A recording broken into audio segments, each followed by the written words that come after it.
Hello everyone, welcome, thank you for coming. It's really great to see you all take the time out of your day to come to this event. I wasn't expecting to get a bit teary, but I am a little bit. So if anybody here who doesn't know me, I know most of you, my name is Dee Michelle, and I'm a former foster kid and an academic at the University of Adelaide. And what we're going to do today, we're very, very fortunate to have the Honourable Minister, the Honourable Rachel Sanderson, MP, Minister for Child Protection, who is going to do the official launch of the book.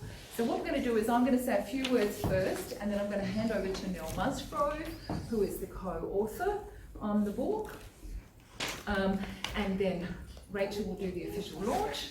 And after the book is launched, we have 4 members of the community who are going to respond to the book as well.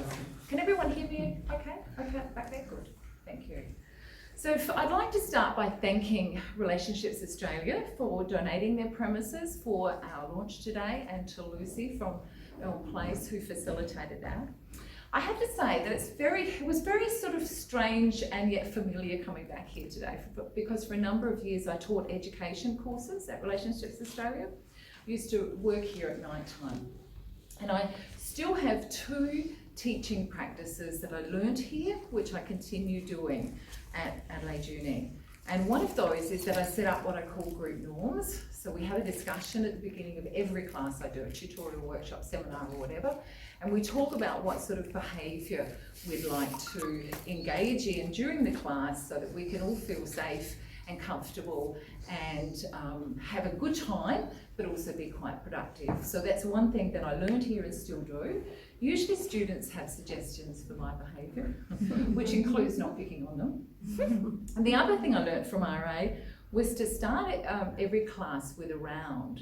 So and I also end every class with a round as well. So, and I've got a couple of former students in the class who might remember this, and they can tell me whether it's actually a good idea or not. But what we do is hopefully sit in a circle, doesn't always work, and then we go around, we introduce ourselves in the first class, and then every class, everybody speaks. Even if they don't want to say anything, they can just say pass.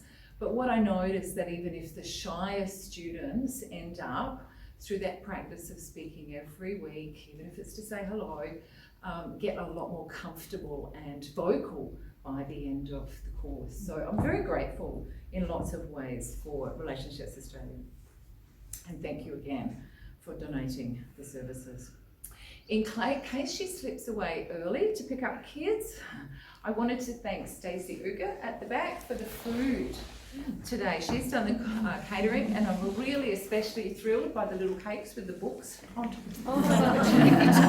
which I've never seen before, and I think that is just really special. So thank you very much, Stacey. And also it's Stacey's birthday today. So,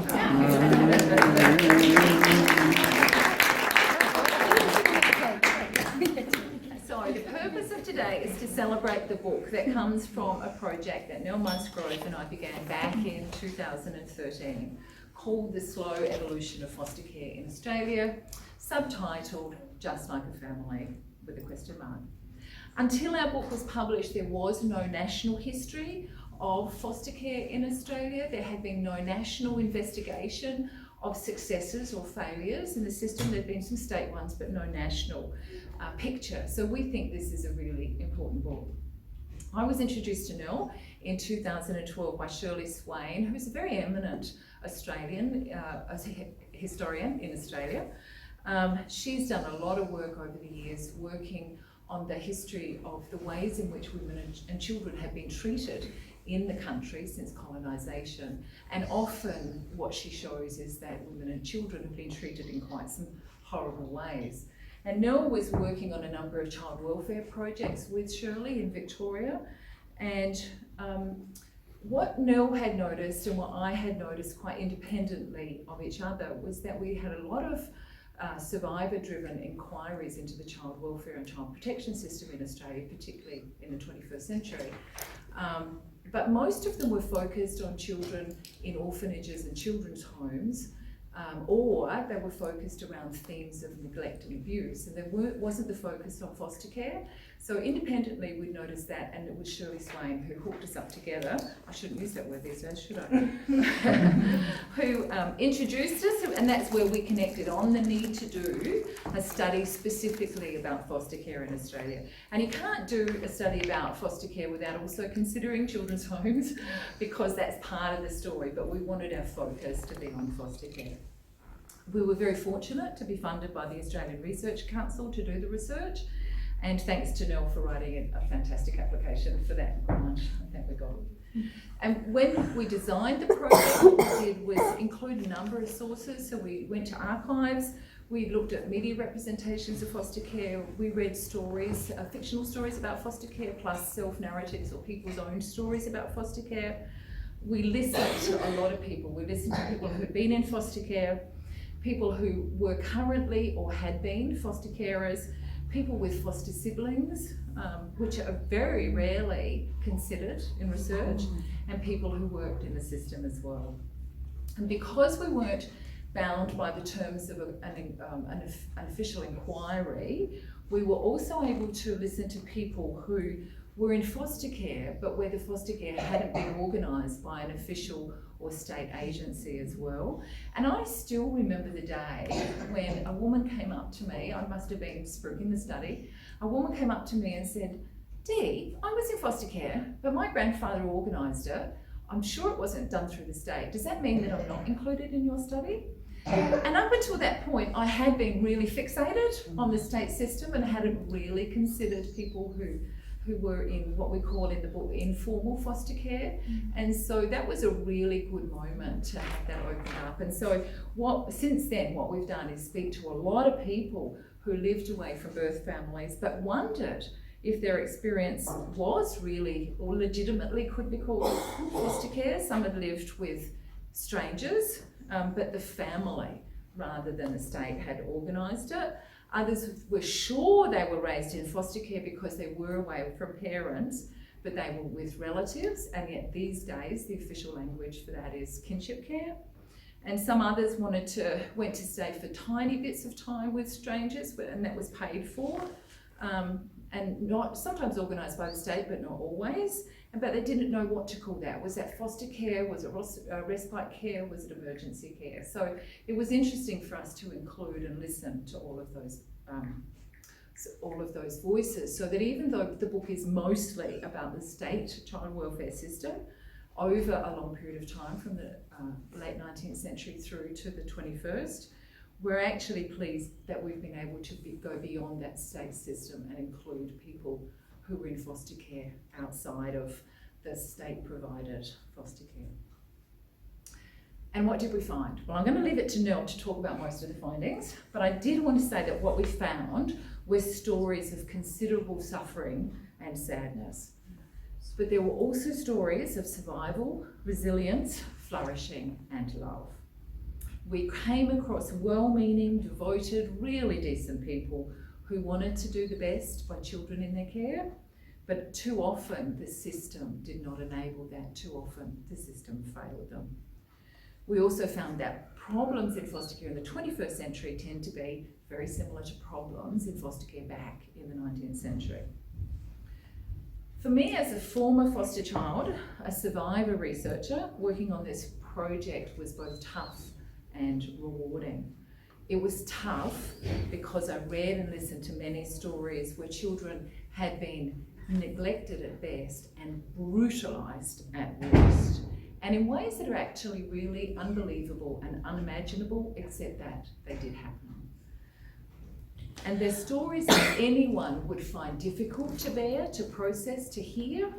For me, there was the added freight of guilt, survivor guilt I call it, of knowing that my own experience in foster care, while unhappy, was not as challenging as some of what others had to endure. Plus, because I was in the one placement for 15 years, I had very stable schooling, it wasn't disrupted, and school for me was a sanctuary, so even if I wasn't happy at home, I did have a happy place to go to. And I was enabled through the state system to stay in foster care and to go on and finish my education to matriculation level, or Year 12 as we call it now. And because of that, I had the opportunity to go to university from school, even though I didn't take up that opportunity until many years later, which is another story, and well after the time that it was free. So it cost me much more than it could have. So doing this History of Foster Care project with Nell was also rewarding because of those very same stories that I read and listened to, but really because of the people telling the stories. Because what I witnessed was humour, feistiness, insight, and the determination of survivors. And I have only the utmost admiration and gratitude for that. They're all fantastic people. Before I hand over to Nell, I'd like to thank some people. I'd like to thank Shirley Swain, who introduced us, Nell, of course, the Australian Research Council, members of the advisory boards. We had advisory boards in both Adelaide and Melbourne to keep us accountable with what we were doing and to act as sounding boards, including Julie Peterson from the Department of Child Protection, who's here today. Thanks for coming, Julie. Nikki Hartman and Janet Robson from Elm Place, Claudine Scalzi from Create, and David Jackson from the Alliance for Forgotten Australians. And also I'd like to thank all of those people who told us their stories, of course, and I'm not going to identify them, that's up to them to do if they're in the room today. We had researchers on the project, Suzanne Mitchell, who is here today, Pam Petrilli, who's not, Gemma Tonkin was a researcher on the project as well, and she's here today as well. And I should also remember the lots of staff at the University of Adelaide and students who were tolerant enough to listen to me rant probably in class, but staff at both universities who helped us with administrative things that needed doing, as there's always administrative things that need to be done, but also questions that we had with research and very wise counsel. And of course, friends and family, and I'd like to thank my partner Tony for, of course, listening to this project over an extended period of time, my other family members, and my daughter Gemma, who is here today. So I'd like to welcome Nell Musgrove, co-author and co-worker on the project.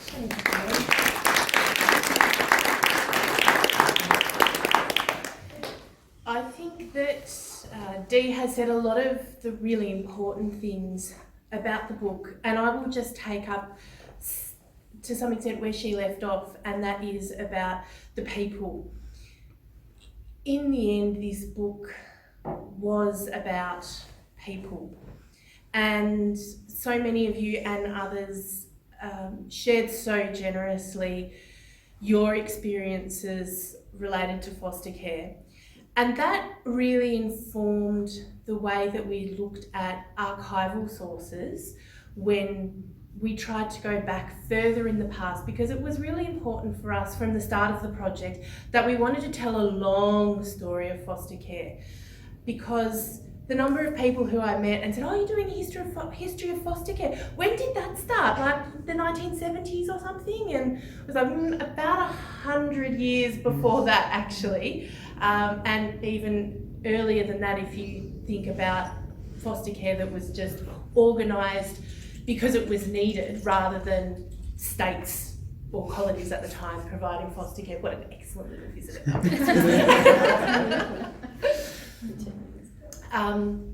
And I think somewhere near the start of the book, we thank all of the people, those who knew they were sharing their stories and those who are long departed and didn't know that they were sharing their stories.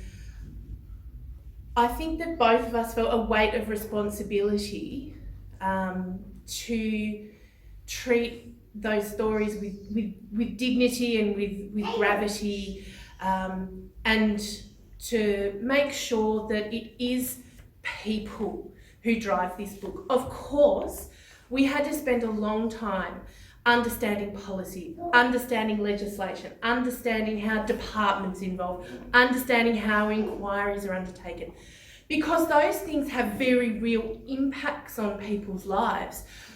But they're not the story, they're not the history that we wanted to tell. We definitely wanted to tell a history of how people's lives over generations, and often it is generations within a family, how they've been shaped by foster care. And one of the things that was really an important finding of the project was how distressingly little some things about foster care have changed over the course of more than 150 years. Some of those things are just possibly the consequence of the fact that when children can't be with their own families, they're exposed to so many vulnerabilities and it gets hard to do things right. But that's not the end of the story. And I think that chapter 1 of the book actually demonstrates this in a really profound way by looking at a boy who died in foster care in the 1890s as a 3-year-old, and the layers of not caring enough and the layers of having to find a solution now, which led to that ultimate result, and the short and unhappy life he lived. And then putting that alongside a boy who died in foster care in Queensland in about 2009, who just had too many similar parts of the story about why that little boy ended up dead. And really the incapacity of either child welfare system to adequately respond to their role in what had happened, or to seriously think about not just how to not have a bad stat on their hands again, but how to really prevent that again. I know that this is really, really hard work. I have the luxury of being a historian. I don't have to solve the families who are in care now. I make all of these comments with heart for the people who are on the ground really trying to do something. I know that in some ways it's easy for a historian to step back and make these criticisms, but I think those kinds of commentaries are important, because if we have been doing the same things and failing in the same ways across the nation for over 150 years, there's not one system that's failing, there's not one generation of thinking that's failing, there's something else going on. And I think it's important to think about what this long history of foster care might tell us about that. Rather than finishing on that note though, I do also want to say, as Dee already acknowledged, we also found stories of flourishing. And it's really important that we don't just assume that everyone who is in foster care or involved in foster care is having a bad time of it, because there are positive things that we found in our work as well. Cases where, again, over more than 100 years, the system could actually be used to keep people who loved each other together, whether they were biologically related or whether they weren't. Foster care has had the capacity to do good things, and we shouldn't throw the baby out with the bathwater, but we also need to balance that with not burying our heads in the sand and pretending that the next research project into outcomes or the next state or national inquiry is going to come up with the solutions, because people have been trying for a really long time, and if we aren't aware of the history, it's too easy to think that our solution is new, and it very well might not be. So with that, thank you all for being here today. Thank you, Dee, for being such an amazing person to work with. It meant a lot to me to work with someone who had direct personal connection and experience with this, but who also, as not a historian but a more contemporary focused social researcher, brought some insights and capacity to the project that would never have been possible for me on my own, for being a stimulating and empathetic debriefer and discusser when we would have our monthly Skypes.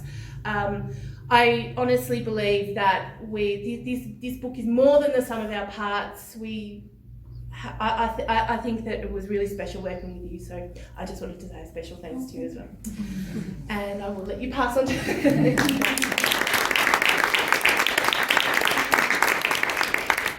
Thank you, Nell, I'm blushing. Thank you for those really kind words. I have the pleasure now to hand over to Minister Sanderson. Rachel Sanderson, the Honourable Rachel Sanderson, sorry I forget the official line, was elected to the South Australian Parliament as the member for Adelaide in 2010, and she was appointed as the Minister for Child Protection in the Marshall government in March 2018. And I think we're very fortunate to have Minister Sanderson here today to launch the book. I've always appreciated the fact, Rachel, that you've been around and in the community and researching and trying to understand a bit long before you were the minister, and I saw that and really did value it, and very much appreciate that you're here today. And so will we all please give Rachel a very big welcome.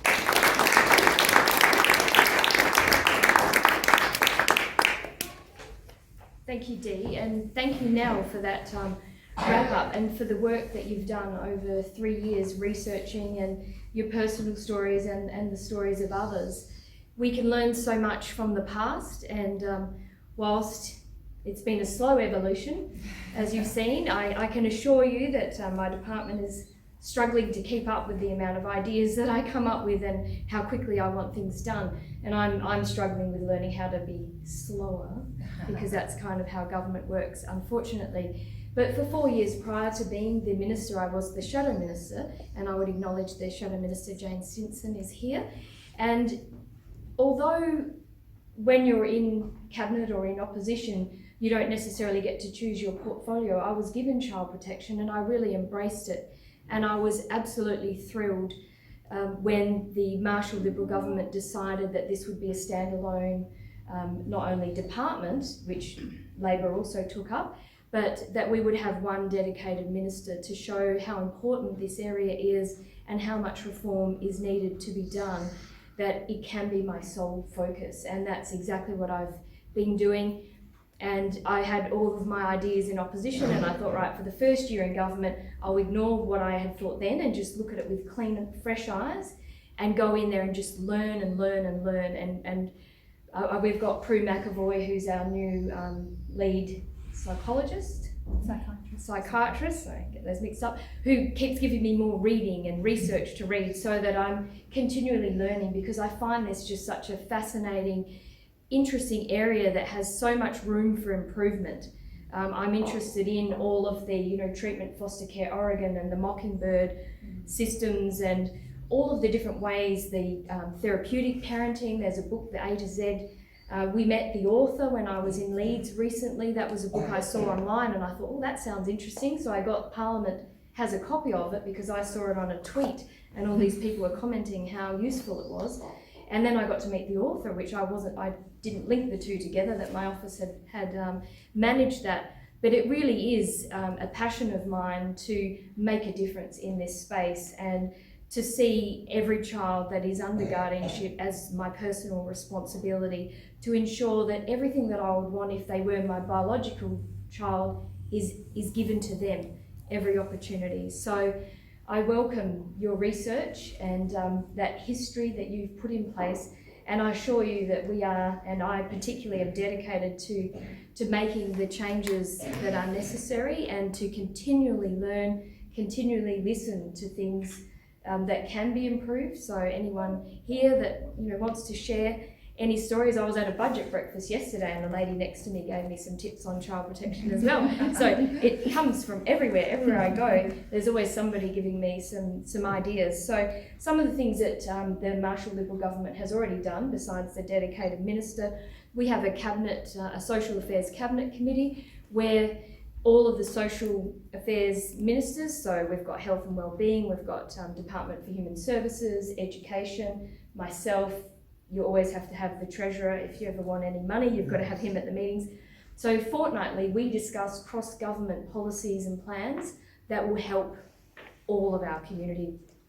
We know that the focus needs to be on early intervention and prevention, We know that it's been too little too late, or too much too late, as the early intervention research would show. A lot of the procedures and things that were done over many years, multiple governments, actually caused more damage than they fixed, because of the way that it was done, and leaving children in chronic neglectful situations before we did anything that caused more harm, and then breakdown in placements from lack of care in placement matching and supporting families to stay together, which further caused more trauma and more trauma.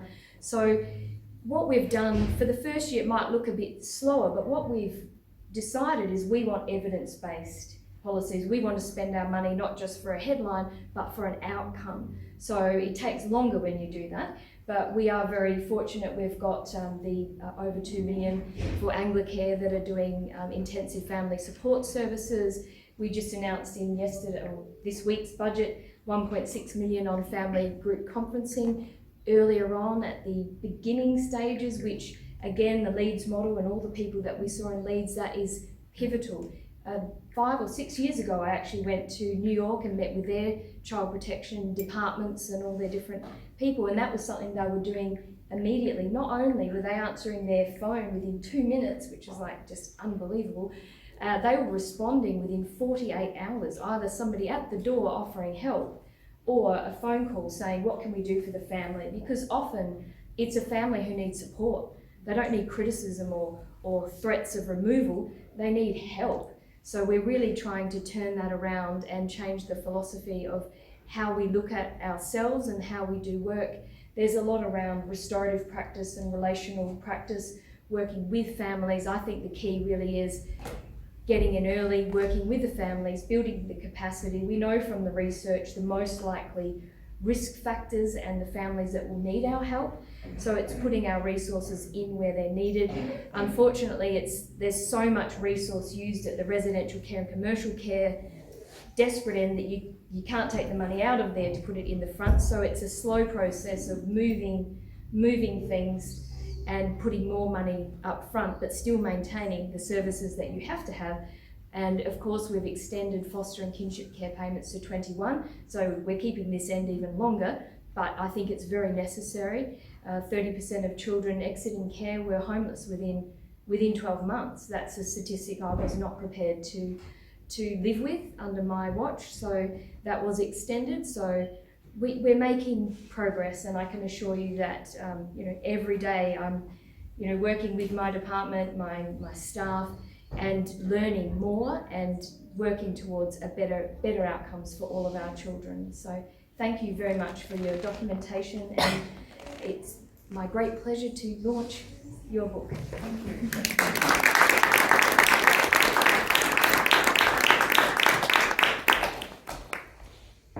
Thank you, Rachel. I'm sure it's not an easy job that you've got. And as Nell said, it's okay for our scholars to be sitting back and to making critical commentary when we're not the ones on the ground. So we do take that on board, and thank you for your efforts. We now have 4 members of the community who are going to come forward and respond to the book. And so it's my great pleasure to first of all introduce Janelle Sortel, who is going to read us.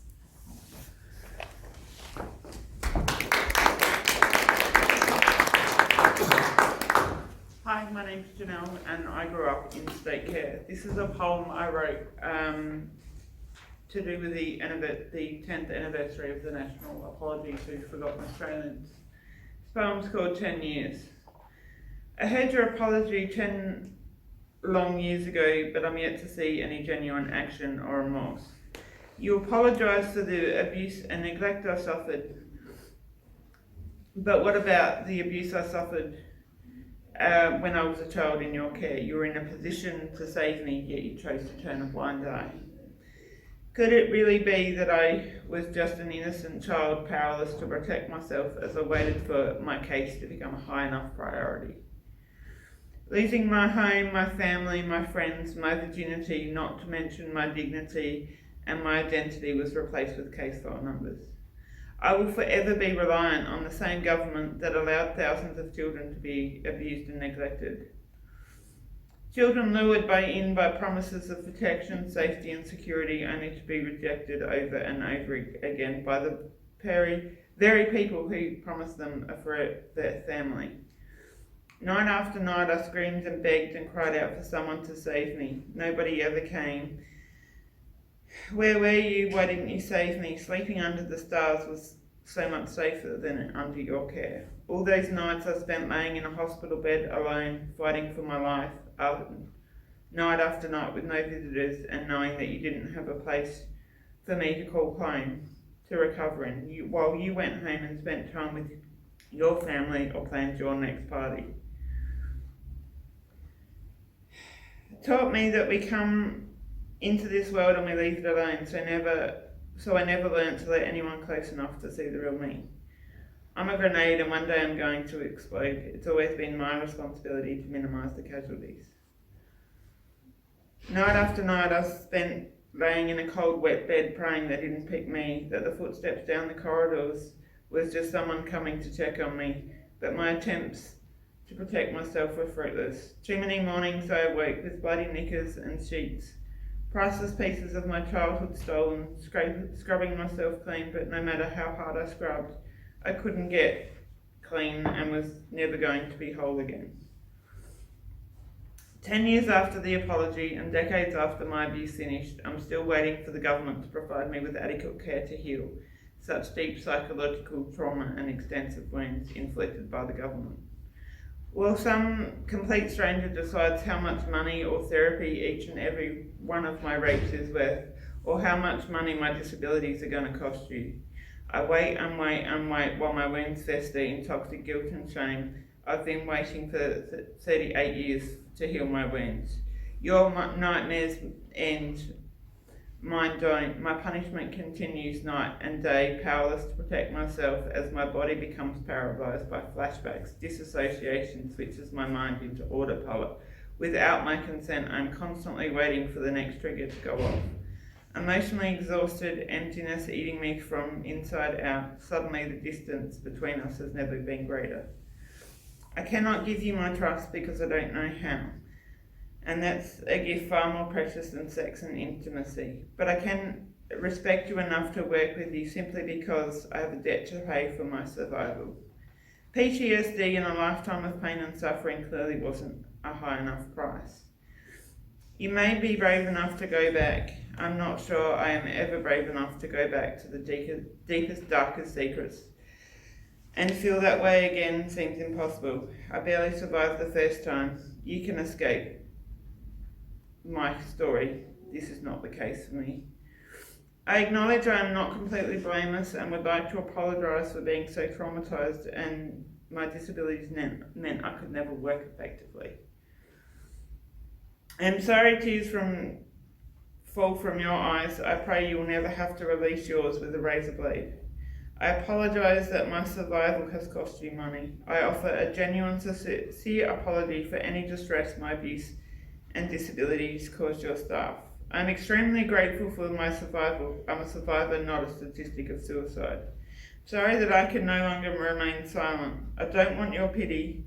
Accepting promises and words of kindness and compassion leads to broken promises and hearts. It's just too dangerous for me to accept.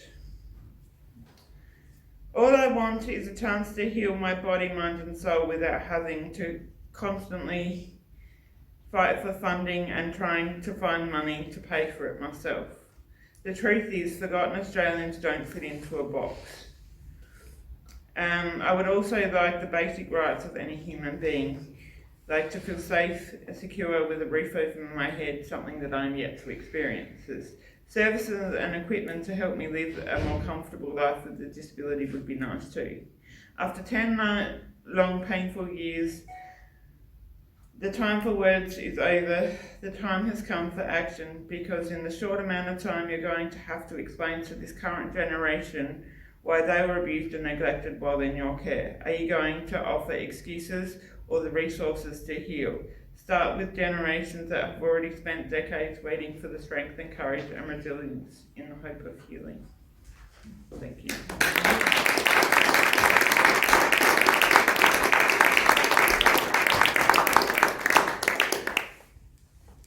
And it does take a lot of strength and courage.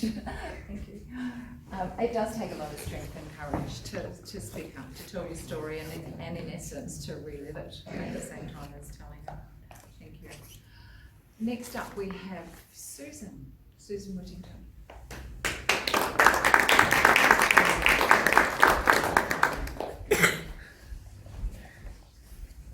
After that, it's quite emotional, isn't it?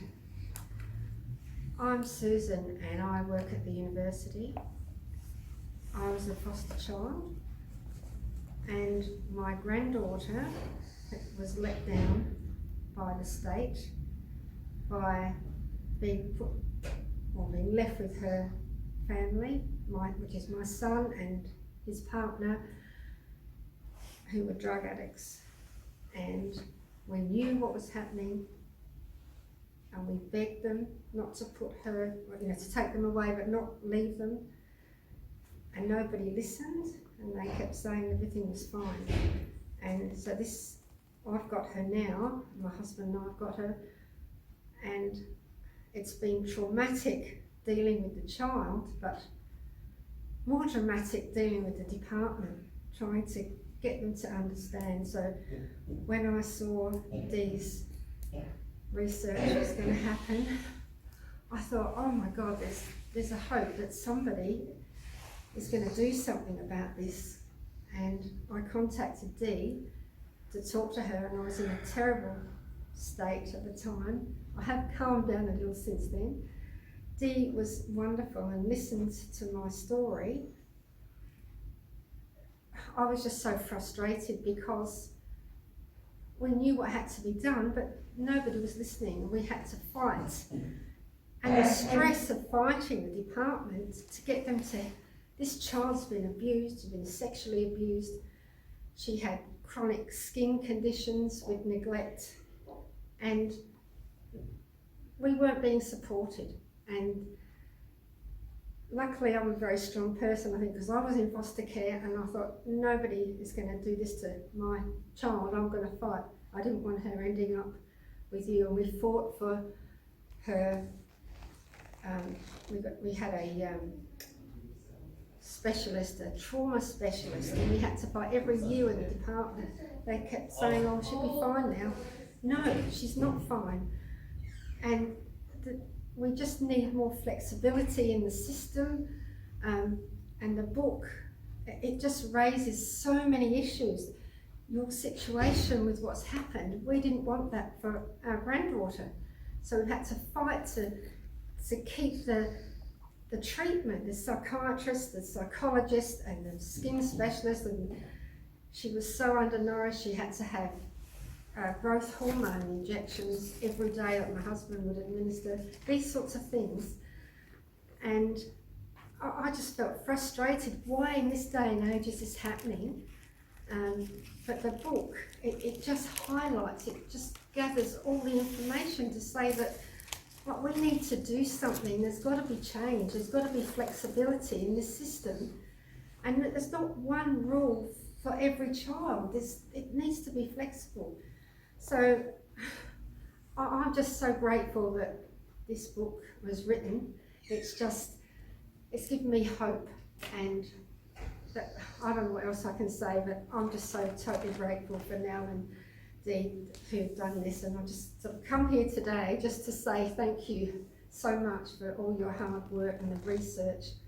And in a positive note, because we did fight, we're getting, my granddaughter is, we've maintained the therapies. It's been a bit like that, but we have got it, and we're seeing progress. Although she'll never be, as good as some, she's a hell of a lot better, and she won't be like this lady here. So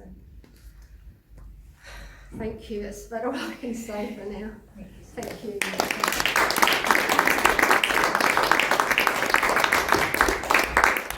And I think that Nell and I would love for the book to be that useful, wouldn't we, Nell? That, if it does help to contribute change, I couldn't think of anything better. Thank you very much, Susan.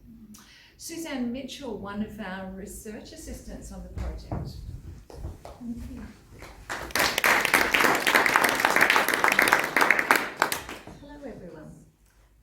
I'm really excited to be at this launch today. Actually, when Dee first asked me would I respond to the book, I thought, yes, I'm going to commit to reading one. Respond. I haven't quite managed to do that, unfortunately. But I did say to E, just yesterday, I think it was, to Dee in an email, it's a sad book in many ways, but it's also very compelling. And I'm finding myself dipping in and out of parts of it and not really reading it in the flow it was meant to, but I think that's quite okay too. And in regards to responding, you know, I decided in the end that what I was going to do, I looked back having read parts of the book and saw I've got all these little comments in the margins. You know, I tend to do that when I'm reading anyway. And I thought, they are my responses, really, aren't they? And so I thought I would just share some of them with you for the parts of the book that I have read. And it started at the preface, as a matter of fact. There was a little statement in there that the truth as we found it was that systems have failed many families many times over many years, and we need to confront that. And my response to that was that it reminded me of the apology to the stolen generations, and I thought, yes, you know, we can't change history, can we? But if we're going to move forward, we really do have to first acknowledge what has happened. So that to me was a profound comment right at the start. I then got into chapter 1, the introduction, which was about no typical story of foster care. And on page 2 there was a comment that personification of individual cases can serve a purpose. And I thought they can. My immediate response there was that personification somehow makes it more real. It makes those stories tangible. You know, I can associate with these people. They're real people, they've got real feelings, they're trying to forge real lives, and in doing so they're also confronting some very real consequences of having been in care. Page 13, the experiences of foster children across a century and a half studied in this book and across the nation were far more profoundly shaped by the nature of being a foster child than by the specificities of the system under which they lived. And I think that the book really captures that there are so many similarities across time. And in particular for me, one thing that resonated very strongly was the personal impact. Page 16, we wish to acknowledge that for many people a sense of being cared for was largely absent. And I know that I did sit in on some conversations around what does it mean to be in care, or what does care mean? I don't know if we ever found any answers, but it was a lovely introduction into part 1, looking for the care in foster care. It seemed a very apt beginning to me. I'm not going to go through the whole book like this, so don't worry. But I got to page 20 and it said, therefore, it was basically saying that the book had drawn, or the research had drawn on some publicly available documents, particularly in terms of gathering information about past stories. And the comment there was that therefore people may recognise themselves or more likely their ancestors in this book. For those who do, we hope the stories we tell add something to your family histories, because we cannot overstate the value of those same stories to our work and to the big picture of foster care, which we paint in this book. And I thought to myself, you know, any individual who knows a person who's been in foster care, or someone who has a family member who's been in foster care, or who hears of an ancestor who's been in foster care, I think that this book is going to offer those people some insights into what their experience may have been like. I know for myself it can be a little bit difficult sharing your stories, and I know with my own children I tend not to want to burden them with my story, but at the same time I would like them to understand, and I think that this book offers something of that. We moved into chapter 3, and making and breaking families was for me it was quite sad reading some of this. That the idea that there are no sentimental pieces or access to the extended family. And it certainly brought home a few things for me about suddenly learning of these extended family members that too many young children in care just don't really know their families. They don't know what's going on, and they can find out too late sometimes. I did myself have a little sister who was born and died before I knew she existed. It also reminded me of those who perhaps have been complicit in some of that, and you know, I really would like to know that when people choose not to allow access to family, whatever their reasons may be in that, I think that there can be some regrets later on around that. And I had a relative myself. I, as a little girl, would go to a particular country town in Victoria for school holidays with my foster family. And I did not know that in that town, that was where I grew up, that was where I was born, or when I say grew up, until I was 3. And I had family in that town, and I would have seen them year after year.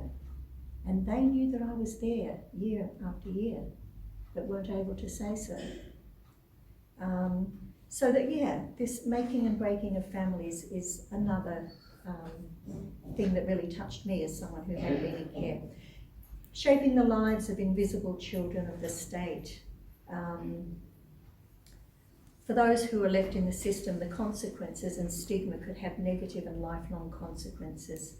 And the chapter does go on and end with some of that. And I think that it's really important for those working with children in care now to recognise that this does still go on. We know it still goes on. And kids feel it, they feel it acutely. And it becomes internalised. And I think that's the thing that really frightens me, is that it can stay with that child for life. I have a sister myself. I saw her in here when I read that some girls never told anyone for fear that it would impact on how they're treated. Our heads tell us we're okay. Of course we're as good as you are. But somewhere in our hearts, somewhere deep inside, this little voice sometimes says, no, you're not. And that can be a very hard thing to ever change. I think something that really resonated with me in reading some of these stories, and as I said, I have dipped in and out of it a little bit, is that there is no one story. It took me back to the beginning, where there is no one type of foster care, no one typical story, no one typical child. And there isn't. And I did not see myself or others that I know in any one of those stories. And yet collectively, there I saw my story. Bits and pieces, and they came together. So I think this book has a real lot to offer for people working with kids in care, but also for those who've grown up in care, those who are in care now may one day look at this. And I see such a lot of value in that, just making that story real, as I said earlier on, personifying the stories of generations of people and who've been in care and what that might mean for them, and those common threads that we see coming through. So I think that just for anybody, there is something very precious in those stories. And I think for those who are policymakers and those who work with children now and can shape the way we work with children in the future, there is so much in there too, because it is a wonderful academic piece at the same time. So I think it's a wonderful book, and I'm really very, very proud to be here at the launch today. So thank you, everyone.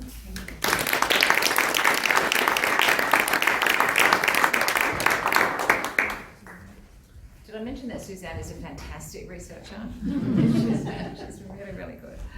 And finally today we have Margaret. There she is. Thank you.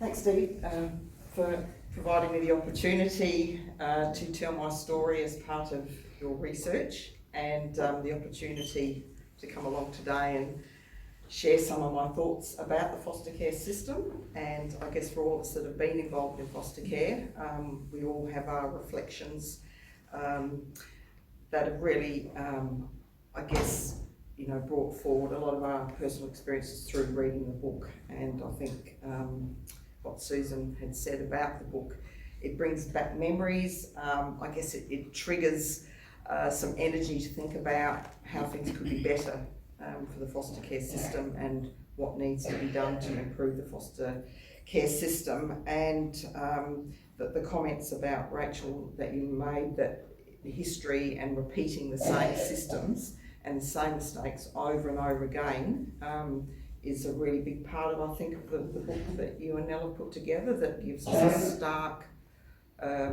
stark literature about foster care, the history of foster care, that we don't want to keep going back to the same ways of doing things, because clearly, you know, with the examples of people here today and my own experience, it's just not the way to solve the problems for kids in care. And I'll just, before I go through my dot points, I'd just really like to highlight too how kids in their own biological families experience abuse. So the kids in foster care have extra layers to deal with, but the problems are still evident for kids with their biological families as well. And it just highlights the complexities and the needs of children and how children are valued in society, that we really need to review that across the child protection system particularly. So going on my notes, what I really wanted to cover as well today, that really shined a light and highlights the travesty of injustice and challenges for children in foster care. You know, you talked about the abuse of children and the case examples, and I'm one of the cases, as with the other presenters here today, but the resilience and passion for people to get on with their lives is also a really powerful testament to, I guess, human endeavour and resilience. Yeah, so a few of the points I'd just like to highlight, and they're just so many, just hearing the speakers, it just makes you think of so many issues that your book highlighted, and that's why it's a really important document, research book that you've done. I think the system has failed and continues to fail children, biological parents and foster carers. For me, the system is in crisis. I have worked in child protection on and off over the years, and there needs to be long-term policy solutions that actually work on the ground. So as we all sit here, we have ideas, but actually how does it work on the ground? And I really think the nexus between assessment, training and supervision, ongoing supervision of foster carers, not all foster carers do a great job, and I just think that's a really important part of it as well. There was in your book, there was a couple that were young modern professionals, and they had fostered children, and for me that was a really highlight example of good fostering and foster carers that have, I guess, a level of education awareness, but the training, the assessment, training and supervision, ongoing supervision, so that you do set a standard for being a foster carer. I think that is so important. And in that, thinking about the values and knowledge about child development and the impact of care on children's social and emotional development into adulthood. It doesn't stop when they're 18 and they've become an adult, that suddenly, yes, you're out in the world, you're fine. You know, the post-care services is just so important. And I've noted down here about religious influences. I'm atheist myself. I think how children are treated and how adults and systems think about children is very much religious based, and I have a real issue with that children are seen and not heard, you know, spare the rod, spoil the child. This kind of mentality actually for me triggers through conservative political systems and how children are viewed and valued through policies and service delivery. I just think there is an absolute core there that doesn't particularly get well addressed, and I'm not now in a position to elaborate on that, but I think that really conservative view of children is a major issue. I think I could rave on about this for hours, but I'm not going to at this point, obviously. Another big point that came out of your book was the debate about payment and financial reimbursement for foster carers. Foster carers basically put in a lot of hours and effort in a volunteer capacity, and I think that has to change. I think foster carers need to be assessed for their skills, their personal qualities, and they need to be paid properly. It is a voluntary and it is a compassionate, you want to feel good about doing it, but I think it has to move from that we want qualified, not necessarily qualified per se, but well-trained carers that actually know what to look for, know what to respond to, and through supervision actually can work with children in a much better way. But obviously there has to be a caring element there. They have to love what they do.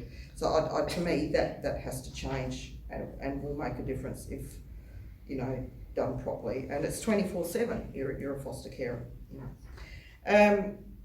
There's so many other aspects that just come to mind, hearing everyone's stories and the presentations today, which are just so powerful.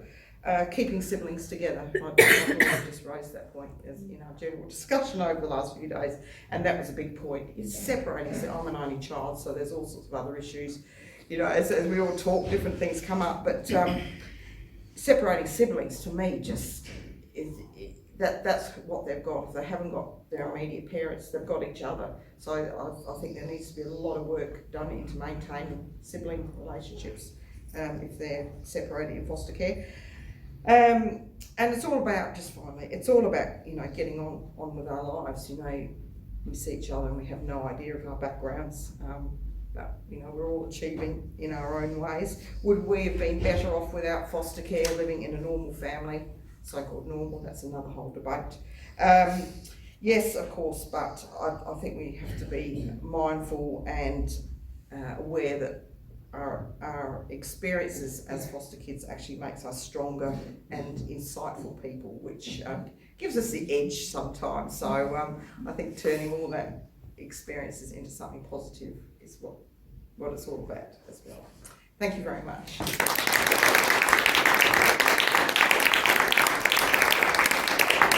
I think it was a really nice note to finish on, Margaret, that yes, I think adult survivors are amazing people. We are very insightful, tough buggers usually, and don't rub us up the wrong way. So to finish off, I just wanted to thank everybody, but talk about the book. If you're a research participant in the project, we have a gift of the book for you, so if you at least see me before you go, and to make sure that you receive your copy of the book. For those of you who might like to buy a book, I can't tell you how embarrassed I am about the price of this book. It's really expensive. It sells at about €75 in Europe, and it's published in London, which is about $120 when you do the translation of that. Booktopia has it at $134. The cheapest I've seen it is $108 from Book Depository in the UK, which I recommend, fantastic bookshop, and $106 from Amazon Australia.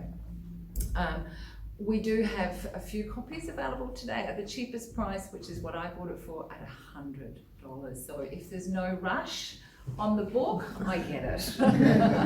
If you do feel like paying for a book, Tony's at the back and would happily either take cash or credit card.